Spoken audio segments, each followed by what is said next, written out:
కావాలని ఆలోచన. దేవుడి పిల్లలు మాత్రం దారిలోకి రావట్లేదండి. పిల్లలు ఎవరు మట్టుగా వాళ్ళే ఉంటున్నారు.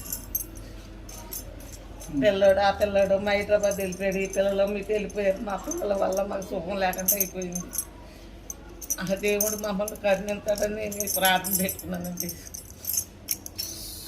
ఆమేన్. హల్లెలూయా. దేవుడు ఆవిడ యొక్క దుఃఖాన్ని నాట్యంగా మార్చును గాక. ఆమేన్. ఖచ్చితంగా ఆవిడ మనసులో ఉన్నటువంటి కోరికను దేవుడు సిద్ధింప చేయను గాక. ఆమేన్. ప్రార్థనలు జవాబు అనుగ్రహించబడును గాక. నేను బాప్టిజం తీసుకోవాలనుకుంటున్నానండి. ఆమేన్. ఆమేన్. ఆమేన్. తల్లిదండ్రులు పిల్లలండి ఎవరు లేరు, దగ్గరికి లాక్కుంటాను కూడా. దేవుడు ఖచ్చితంగా మీ మొర ఆలకిస్తాడు.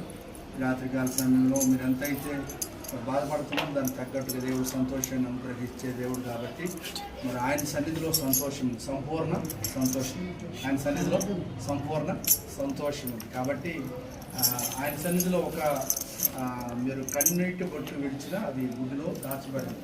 కన్నీటిని ఆత్మీయంగా మార్చేది, కన్నీటిని వ్యర్థంగా పోనిచ్చే దేవుడు కాదు. కన్నీటిని అంతటిని కూడా ఒక రోజు ఆయన ఆ గుడ్డిలో నుంచి బయటికి తీసుకొచ్చి దాని కవిలో రాసి మిమ్మల్ని అందరినీ కూడా సమాధానం అనుగ్రహించే దేవుడు. హల్లెలూయా. హల్లెలూయా. దుఃఖపడాల్సిన అవసరం లేదు. దుఃఖపడు వారు దేవుడు వాక్యం కదా. దుఃఖపడు వారు ఎవరు? వర్షం తర్వాత ఏమొచ్చింది? గాలి వచ్చింది, అంతే గాలిపడింది. కాబట్టి పెను తుఫాను వచ్చినా